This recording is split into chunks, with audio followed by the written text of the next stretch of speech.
Hello team, welcome to another ATP Geopolitics video with myself, Jonathan MS Pearce, Ukraine War News Update. First part thereof for the 21st of March 2025. Get the right year. Let's start with the Ukrainian General Staff figures for the Russian losses for the day before, all the usual caveats apply, and you can find them in the description to the video below. And my goodness, there are some interesting figures on this list. 1,330 personnel lost is a pretty significant number there, so that's good for the Ukrainians. 17 tanks is a high number in that category too. 28 troop-carrying AFVs is over the daily average. 101 artillery systems is just an obscene number. That has to be the record. Surely, was it not 81 the previous record? Let's have a look at the lost stats that Dell compiles on a daily basis looking at the Ukrainian General Staff figures. Let's get rid of my stupid head. There we go. Right, we have, what do we have here? We're on artillery. There you go, 81 is the previous record. That was hit on 2 days. And we have seen 101. That smashes the daily record. We have seen, look at this purple line there. That indicates the trend. That is the poly, but yeah, that's your trend line.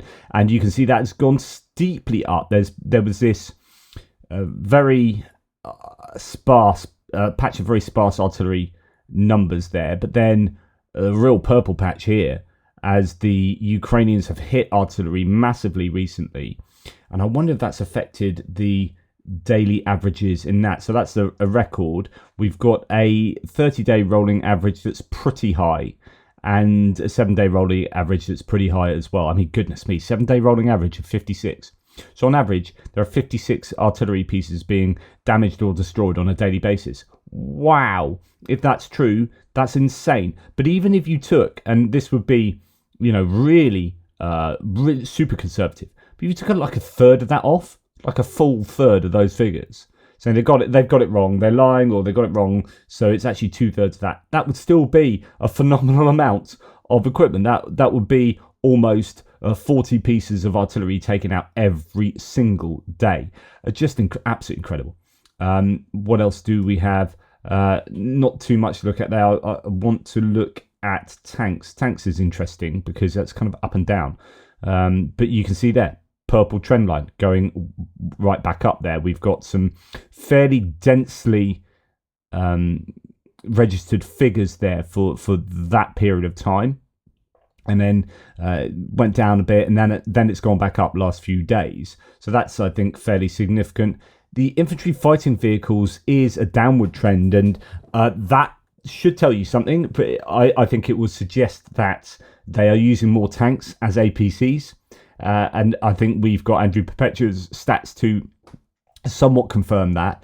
And then if we look at vehicles and fuel tanks, my guess is that's going to be a pretty high number, a trend upwards. And oh, there you go, exactly what we'd expect. Right, so you know, every graph tells a story. So the story we're getting here is that tank losses are going up. I think that's because they're using them as AFVs, and I think they're running out of AFVs. So you'd expect the AFV losses to be going down. Trendline is the AFV losses are going down. And alongside tanks being used as glorified APCs with sheet metal attached to it to make them tracked garden sheds, you are going to have vehicles and fuel tanks going up. That's going to include ATVs, motorcycles, trucks, SUVs, all sorts of stuff, ticking very much upwards. I mean, hugely so. This was also borne out by Andrew Perpetua's stats yesterday as well, the Tochny team stats yesterday. So all of that seems pretty plausible to me as a conclusion. 165 vehicles and fuel tanks lost yesterday. That is a phenomenal number. 2 pieces of special equipment, 2 multiple launch rocket systems, 1 anti-aircraft warfare system. But that 101 artillery systems is a phenomenal number. So no Andrew Perpetua lost list today, but we do have this from the UK intelligence. I've not shared one of these with you for ages, but yesterday's one was pretty interesting. They say, UK intelligence update says, the Russian armed forces have likely sustained, so likely, what percentage was that? Is it something like 55 to 75% for the UK? If we look at, in fact, oh no, it's not their official one. They do have a link to their their intelligence analysis language, the modal language they use. Here we go, probability yardstick. So likely or probable is 50% to 75%. So it's not 55. Oh, it is actually. So there's this kind of grey zone there. So 55 to 75%. Highly likely is sort of 80% to 90%.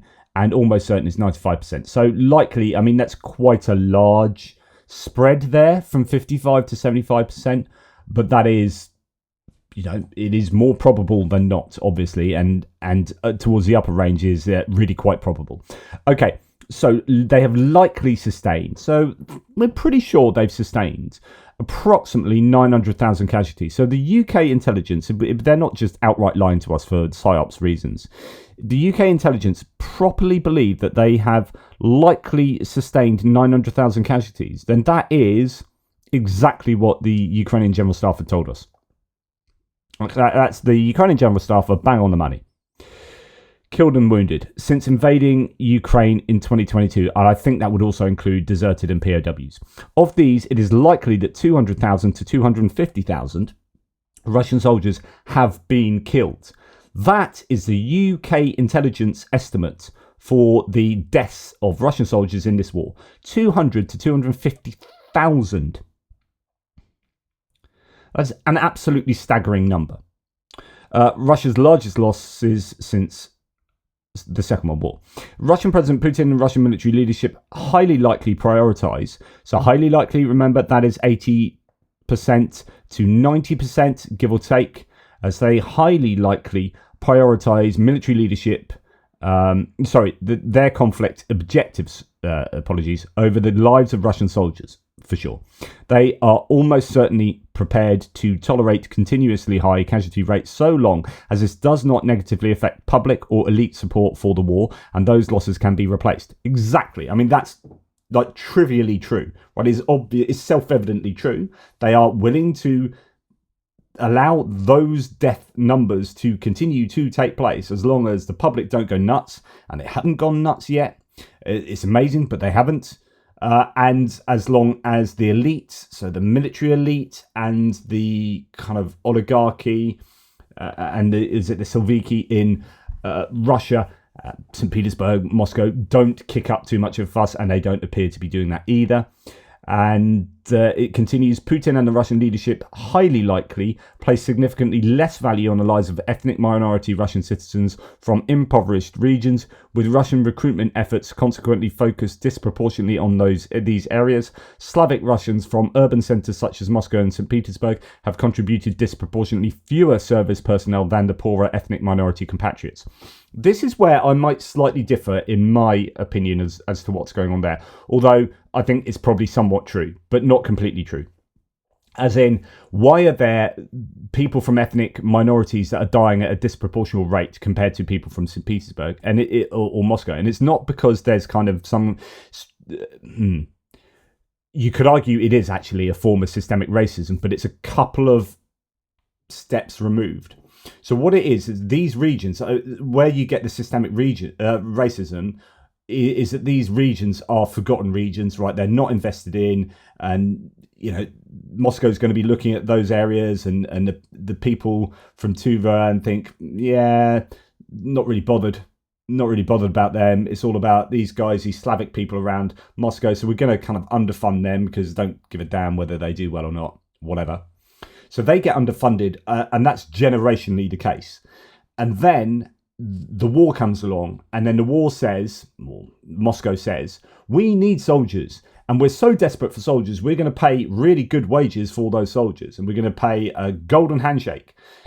And people from those areas have very little hope in social mobility because of that systemic racism, you could argue, and systemic elitism from the urban centres in Russia, such that these guys are saying, right, let's join the war because that's my best way of getting out of this mess and getting some money together. So they disproportionately attract people from areas of social deprivation to sign up, rather than going, we want to sign up these people because they're worth less than these people. Might be an element of that going on, but it's more complex than that, in my opinion. So you're attracting these people who are invariably from these eastern regions or more destitute areas where there's underfunding. And that is also going to be connected to their ethnicity too, in that way. And then you attract them in, and then they therefore die at higher rates. And so it looks like you're being more overtly racist when it's just a lot more complex than that. Anyway, far be it from me to correct UK intelligence.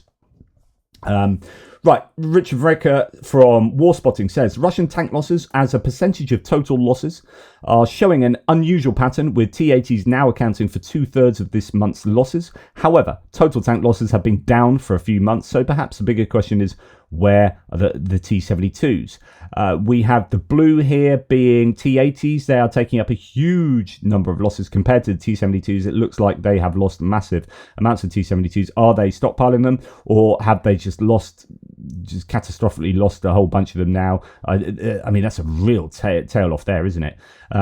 They'll still, when we look at these stats though, I haven't even added my face back, have I? You didn't get me gesticulating and going nuts there when I was talking. But yeah, the tank losses have ticked up trend-wise, but overall it's not as high as it was back in sort of 2023, middle of 2023 onwards. Anyway, there you go. Hello, me again. Right. What else do you have to say? So looking at the loss table, T-72 losses started significantly declining in December and are still trending down. Using the few T-72 losses we have over the last 4 months to complete this graph, we do not see much change in the composition of those losses for 6 months or so. This is probably an indication that not many new T-72s of that type are getting into the front line. So it could be then also that they're not refurbishing T-72s. And I think we did see a T-80s was the favoured one, wasn't it? Were they going to restart manufacturing the T-80s? Or I don't know. I get confused now. I've seen so much data over the course of this war. But yeah, T-72s, it could be not that, I mean, yeah, they're running out of them, but they might be running out of them the same kind of rates, but then not replacing them means that at some point, if they're not replacing those T-72s, if they're not taking T-72s out of storage, i.e. they've run out of T-72s in storage, so therefore the losses completely tail off because they literally can't replace them. So this could be right, we aren't replacing T-72s at this point. And so percentage, remember this is a percentage, so it's not an overall number. It's not a real number. It's a percentage of those losses, and those kind of losses can go up and down and whatnot. Yeah, so that's a data point for you. Now, a rare Russian Zemledilia mine-laying system has been destroyed by the Birds of Magyar unit, and that's good news because these are pretty horrible bits of kit. What they do is they drive along just throwing out mines to the side of them, and they can lay an absolute ton of mines relatively quickly. So it's really good that has been taken out by the Birds of Magyar unit, by some drone or other. What else do we have? We have someone saying, Kamalology says, addicted to JP's daily updates, would like to suggest Jonathan to squeeze in a few more precious minutes of time to check Andrew's daily map updates for an overview of roughly where Ukrainian losses are clustered these days. And this was a conversation where I was like, I'm pretty sure a lot of these losses are coming from Kursk region. To which this source says, today you wondered aloud whether Ukraine's unusually high combat vehicle losses on Andrew Perpetua's loss list for March the 18th were mainly down to fighting in Russia, the Kursk withdrawal, Belgorod attack, and to my untrained eye, that's what Andrew's map does suggest indeed. So what you can do is you can check out these icons that represent combat losses, vehicle losses, drone hits and whatnot, and as you can see there are a number of losses taking place in Kursk and some in Belgorod as well, to indeed back up my rather intuitive claim that a lot of those losses would have come from Kursk. And in fact, the Rubicon Center, so these are these drones this drone unit that are very well trained, have decent kit, etc., etc. language learner who I interviewed right back near the beginning of the war, said the Rubicon Center for Advanced Technologies is absolutely one of the preeminent Russian drone units. They are a real threat, and I encourage people to take them seriously and devote the attention necessary. They operate broadly similar to the Ukrainian Division of Unmanned Systems. As someone says, absolutely insane. The Russian drone team known as Rubicon published a new compilation of drone strikes against Ukrainian equipment in Kursk and Sumy from February 2025. The rate of losses is crazy. So the strike recorded are as follows: 3 tanks, including M1A1 Abrams, armoured vehicles, 19 armoured vehicles, IFVs, APCs, MRAPs, 4 bits of artillery, logistical vehicles, 23 pickups, trucks, vans, cars, buggies. Additionally, we see some strikes on Ukrainian communication equipment, manpower shelters, Baba Yaga drones. In total, this compilation has 58 strikes recorded. I would give a lot of credit to these guys for the collapse of the Kursk incursion. And that's what Andrew Perpetua said, and others indeed. So watch out for this, because they will surely try and spread these guys out across the front line, or at least swap best practices, get training in place so that they're drone operators along the front lines, rather like the Ukrainians have done with the Birds of Magyar units, and turning them into now their own separate, brigade, and possibly basing a corps, or I don't know if they're part of that, but anyway, the Ukrainians recognise success and they've tried to replicate that across the front lines. The Russians will be doing that with the Rubicon group. As well as the Rubicon group, there is, and we saw this particularly in the May 2023 counter-offensive the Ukrainians put on down in Robotyne, where they attacked, unfortunately, at the strongest place. Don't know why they did that. We said it at the time. What are you doing there? Like, we can see that this is where it's strongest, and yeah. Anyway, and that could be why Zaluzhny ended up going. I don't know, but anyway. Part of why it's so difficult, yes, minefields, yes, trenches, but also helicopters, Ka-52s, taking out the vehicles quite frequently, right? And the Ka-52s seem to be operating in Belgorod, where, of course, as you're attacking into new territory, you're not going to have the air defense coverage. You'll maybe have the odd manpad available, but really, you're on vehicles and in vehicles pushing to an objective, right? So even with manpads, you don't have, I mean, these are your vanguards, right? So you're not going to have someone just sitting on top of an APC with a manpad, so like bumping around looking for something to shoot at. And also the manpads won't have the distance that these Ka-52s have. So the Ka-52s out range, I think it's 8 kilometers for their anti-tank missiles on there, whereas most manpads are about 5 kilometers.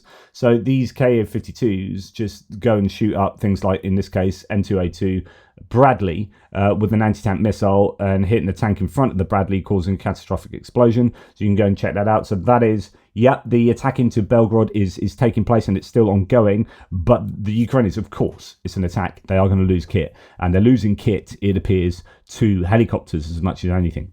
Right, Ukraine destroys, says the Kyiv Independent, Russian command post in Belgorod Oblast. According to the Ukrainian military, Russia used the command post to plan and conduct combat operations against Ukrainian soldiers in Sumy Oblast. That's now been taken out, so good news there. I don't really know the details of that. And talking about the Belgorod region, there appears to be some somewhat good news, at least. I mean, it's all a bit murky, and this is what happens when they are attacking. The OPSEC is a lot better. But this is a Russian Telegram channel saying sources of the Cheka OGPU report that Russian armed forces have been put on full combat alert along the entire border of the Belgorod region. Reserves have been pulled out of positions, and ammunition has been delivered even in places where there have never been any clashes. There is continuous shelling from multiple launch rocket systems from the Ukrainian side. The skies above the main roads are full of FPV drones. Drones of the Ukrainian armed forces are constantly encountered in the rear. In fact, they control the roads of Russian territory. As a result, there are many losses in vehicles. At night, the Ukrainian armed forces made a number of successful forays beyond the state border.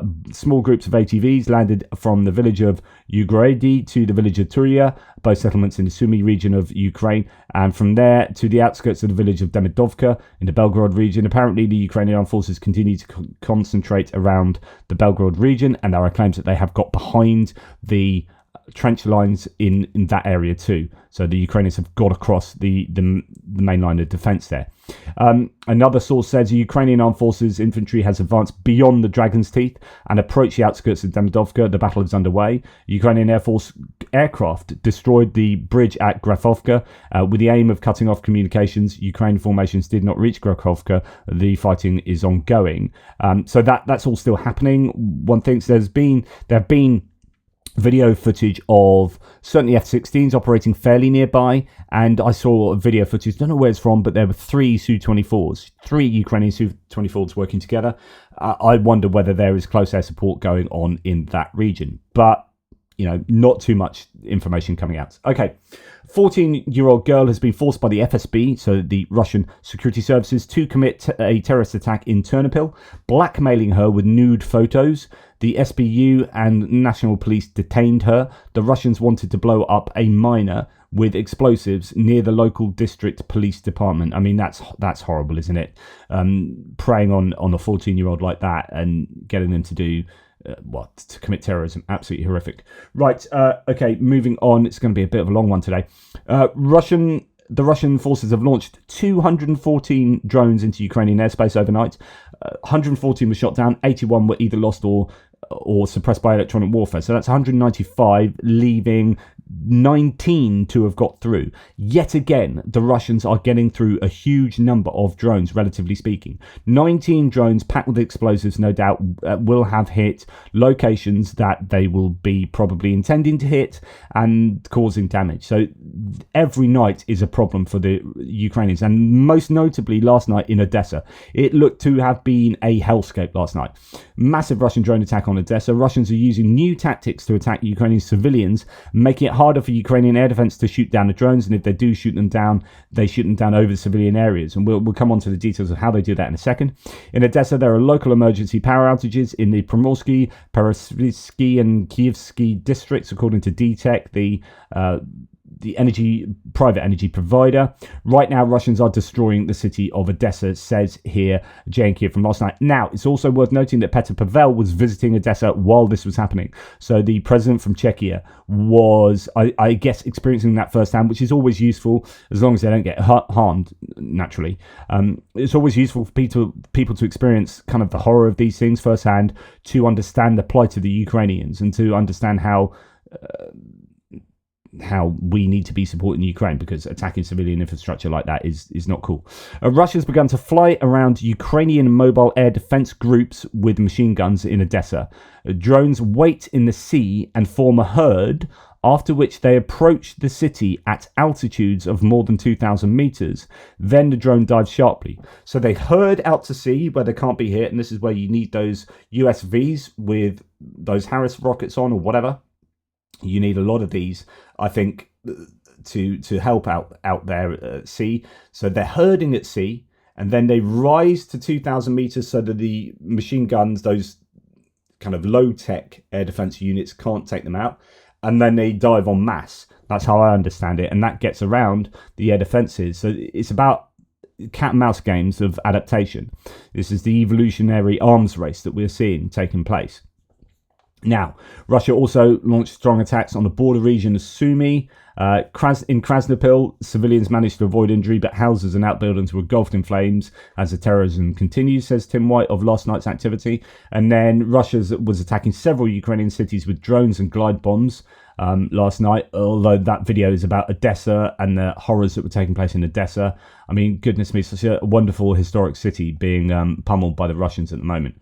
Police cam footage as Russians poured carb bombs, these guided glide bombs, and drones with 150 kilogram warheads. These are big explosive munitions on these drones, loaded with shrapnel into residential areas of Ukraine's city of Kropivnitsky. Now, this was reported last night, and I don't know if that was from last night or the night before, because I know that was hit 2 nights ago as well. Am I right in saying that? So it could well have been 2 nights in a row that this has been hit. You can go and watch these videos and get a sense of the horrors that were involved.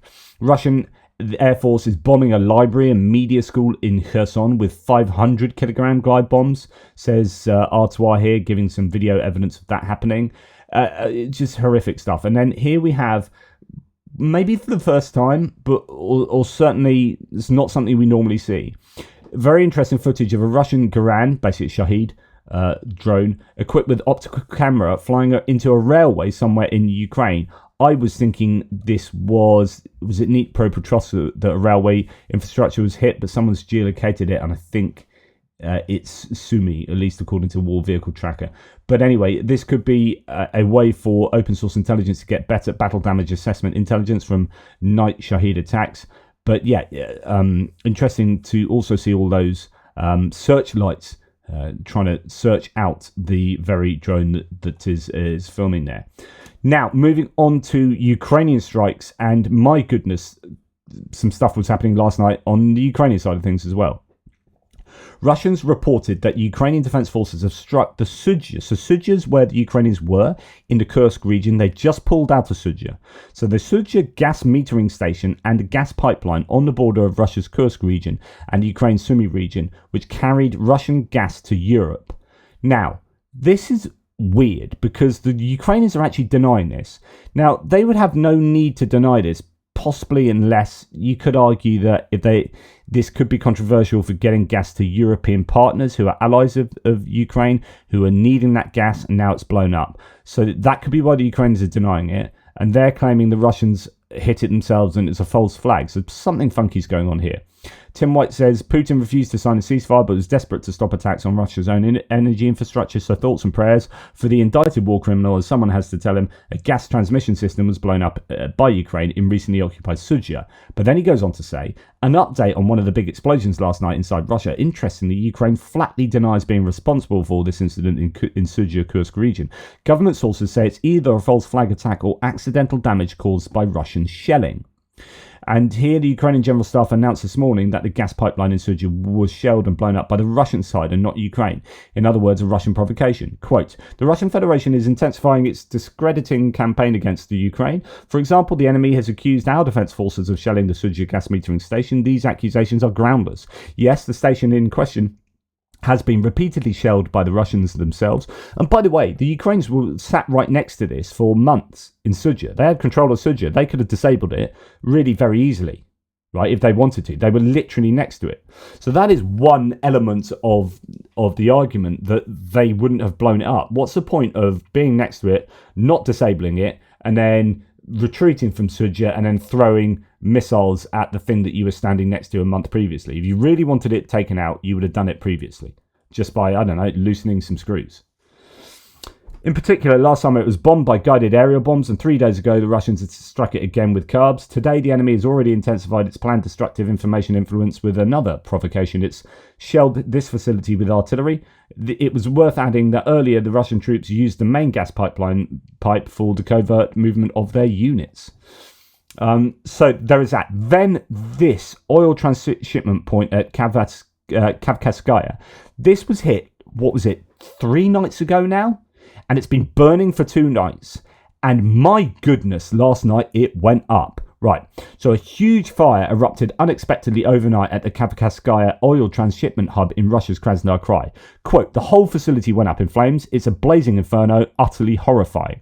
Look at this video. So NOR report says it completely exploded and is engulfed in flames. A massive fire has consumed the entire facility. This is a situation as of at some point this morning, early hours of the morning. I mean, that is the most insane fire I have seen, I think, in this war. Just incredible. Absolutely incredible. Now, Jane Kiev says the fires at the Russian Kavkazsky oil facility, or Kavkazskaya, continue spreading after new hits by Ukrainian drones overnight. So this could be one example of something that I haven't seen it very often, and I've questioned why I haven't seen it, which is when you hit a particular establishment, you're thinking they're probably not going to have air defense systems right around there. They're worried about, getting the fire under control, and actually that could be an easier time to hit the place that you've already hit, right? I'm specifically talking about these oil depots where you've got like 16 tanks and you've hit 1 tank, or maybe 3 tanks are on fire, and you think, well, next night just throw in a couple more drones or missiles and hit some of the other tanks, because they're all going to be like panicking, and I'm sure it will be more vulnerable. Anyway, that could have happened here. At present, the reservoir that caught fire on March the 19th has completely burned out within the embankment, and the fire continues on the second one. 471 people and 187 units of equipment are involved in extinguishing the fire, the regional operational headquarters reports. So that is really significant. What else do we have? An oil refinery station in Kropotkinskaya in Krasnodar region, so another place there, has potentially been hit, although I think this was also hit previously. I don't know. But there's lots of imagery of it burning, and some people saying that this is the same as Kavkazskaya, but I don't know because it looks different to me. So anyway, I've seen no reports claim that this image there, that one there, was Kavkazskaya. And then other people say that it's here, that it's Kropotnitskaya, KTK. But yeah, again, with 3 drones, the area of the fire at the oil depot in the Kavkazsky district is 5,000 square meters. Okay, so that could well be the same place then. Okay, just 2 different names for it. But then that looks a much smaller sort of flame than we saw last night. Oh, anyway, things are on fire. The tank that caught fire on March the 19th is completely burned out. The second one there is burning. Yeah, so that might well be the same place then. That's why. Yeah, I'm confused. Just different name for the same place. Okay. Then we are hearing a strike was carried out on the Marinovka airfield in the Volgograd region. 7 explosions were heard there. Airfield is home to the Russians' reconnaissance planes and strategic bombers. No battle damage assessment and whatnot. And in fact, okay, so now we're going to go to talk a little bit about Paul Sweeney's firms data that he sends me every day. And this works both ways. So he sends me these firms images that show fires basically all around both Ukraine and Russia. And for the last week that he's been doing this, it's been evident that there have been more fires in Russia than I report to you, because the evidence isn't on the socials. But when you look at the firms data, things are on fire, right? So the good news is Ukraine are almost certainly hitting targets that we know most nights nothing about. And that is happening every night. So that will make the Russians hurt, especially if that concerns things like not just hydrocarbon infrastructure, but ammunition depots. So the bad news is that Ukraine also gets absolutely hammered. So he said, updated, this looks horrific. What looks horrific? Well, let's look at this image here. So this is Ukraine. That's Ukraine there. Wow. Now that's going to be over time. I think that is sort of the whole time range of what took place overnight. And that could well be every drone that was shot down produces a fire that turns up on the firms data.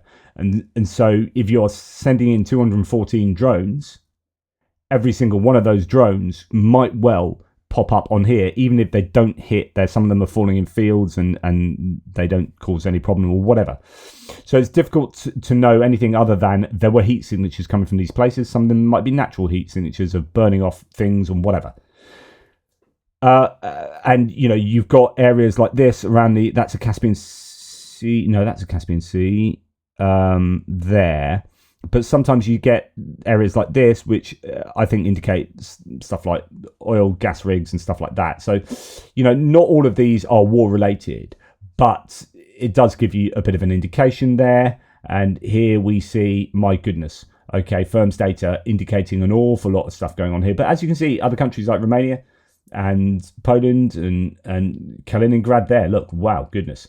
So it's not all going to be war related. However, when you're looking around Voronezh, that gets hammered quite a lot, and around here, this is Kursk and whatnot, Belgorod to some degree, you're going to be thinking, the Ukrainians are probably hitting places. Nizhny Novgorod often gets hit, and Orenburg is a place where Paul Sweeney pulled up a few bits of data as well. I'll just have to go and find that. Let me find them. Yeah, this is Orenburg right over in the further to the east. So newer fires are in red over the older ones in yellow.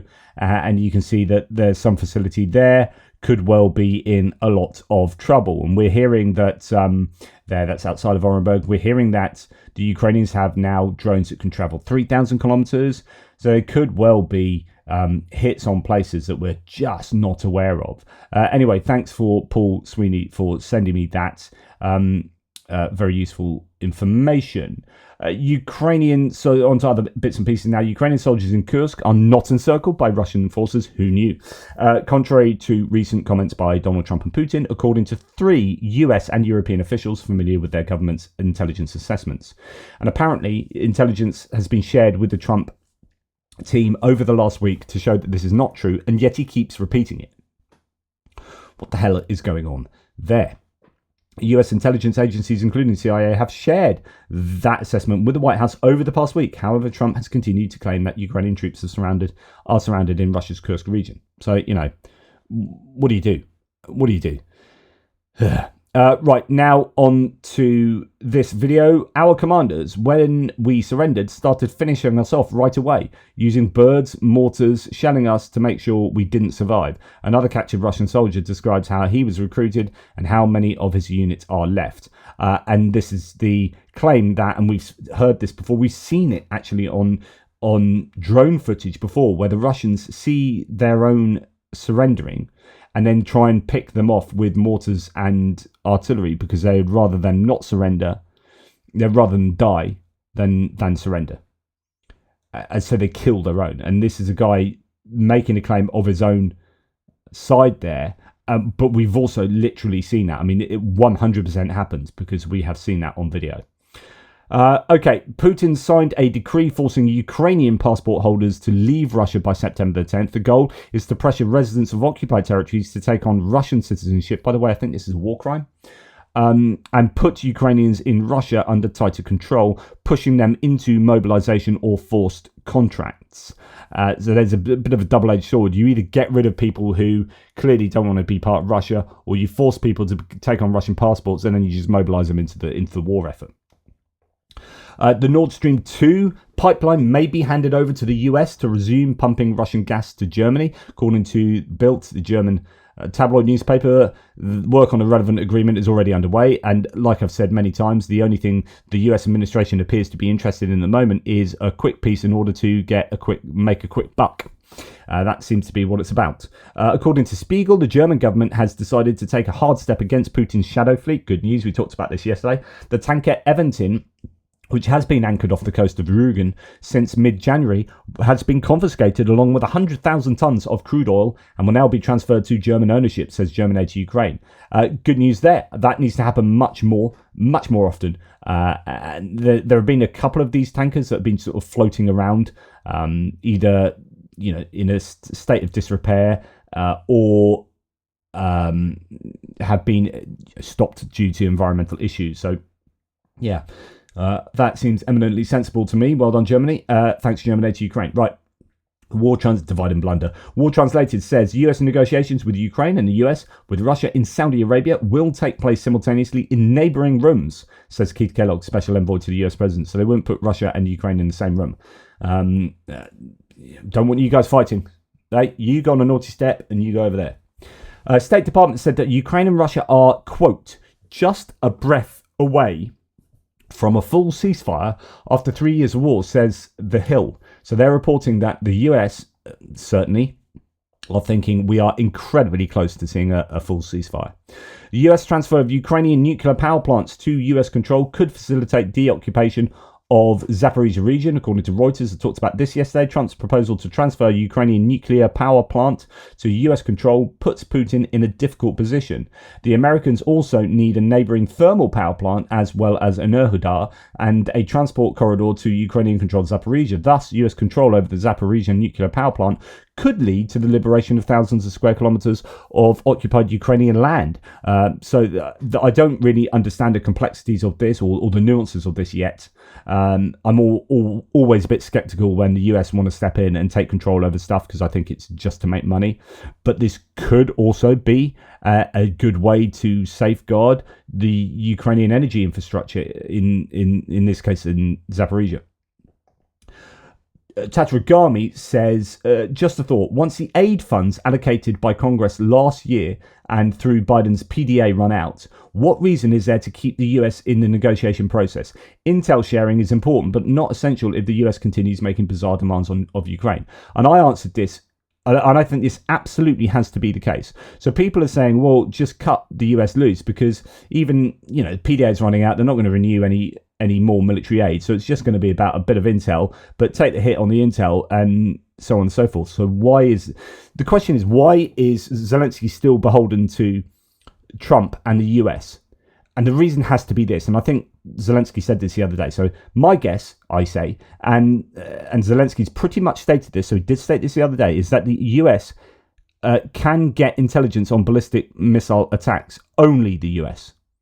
Without the US, therefore, Kyiv is naked and back on the table. That would utterly change things. In other words, Kyiv, the best protected city in the world. I have said this to you already, but I think they need the US to continue helping, because without that intelligence, if they lose that, Kyiv gets battered by ballistic missiles, and it's kind of like that's over for Ukraine.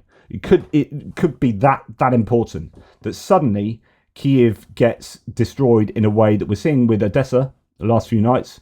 We've seen with Kharkiv to a certain degree, but they'd be absolutely piling it in on Kyiv, and that's the capital, and that's where it's all working. And if you break the capital, then you have real problems. The Ukrainians have real problems. That's their kind of economic and administrative heartland there. Now, just a quick word on disinformation here, just to remind you. This is, I think, must be Yakuby Kalensky, who was formerly of the Atlantic Council, I think. So this is what he says. Russia is the #1 information aggressor in the world, and we are not talking like by 1%. We are talking head and shoulders above the rest. Russia is responsible for over 60% of foreign influence efforts in the world globally. So that's half as much as the rest of the world combined. But this is not even like the worst. In Europe, the estimates talk about Russia being responsible for 80% of information influence efforts in Europe. So 4 times as much as all the other actors combined. This makes them easily, by far, the biggest threat in the information space. Russia is 100%, and I repeat that every day, all day. We're fighting the information war, and if we forget that, we are stupid. And I think the US, unfortunately, has forgotten that, or ignored that, or is fine with that. And that allows Russia to suddenly gain an awful lot of influence in the American sphere. Now, a big bit of news today. I'll leave you with this. So Heathrow has stopped operating for 24 hours and maybe even longer. And this is one of the busiest airports in the world. It's an absolute transport hub for not just the UK, but for the whole of Europe. It is hugely important. And a substation was burning big time last night. And it may or may not be connected with sabotage. It might not at all be anything to do with sabotage. However, some people are saying it's like also at the same time the kind of alternative was taken out as well, and etc. etc. Just hundreds of flights and hundreds of thousands of people affected by this, and the knock-on effects of taking out an airport of this magnitude for 24 hours on other airports and infrastructure around the region and around the world actually is huge. This is a massive bit of news. Now, if it's just a burning substation that was a mistake, then, and there's no fail-safe, it seems bizarre that there would be no alternative that kicks in. Surely they'd have to have something in place. And then if the rumours that was kind of disabled as well, then you start thinking about conspiracy theories and sabotage. But I just want to remind you what I have said over the last 2 years very clearly to you, that fire is the future of sabotage and terrorism and simple destruction. A fire in an electrical substation brings an entire airport to a standstill for 24 hours. Fire has taken out a shopping mall in Poland and an IKEA shop in store in Lithuania, done by Russians. Now, Russians have also tried to use fire or an explosive device, which is slightly different. I talk about like terrorists don't need to be sitting in their flats trying to build bombs and then blowing themselves up accidentally. You just need fire in the right place. I don't advocate that. I hate fire in this context. It is incredibly dangerous and incredibly cheap and easy to do. And Russia is very good, and the Ukrainians, at paying people on the dark web to go and burn things to help their side. Just a warning here that whether there is sabotage behind the Heathrow Airport going down, whether or not that's the case, I'm just continuing my warning that fire is the tool of use going forward. You will see fire be used more and more. It is an absolute bastard. And on that really positive note, take care, guys. I'll speak to you soon. Toodle pips.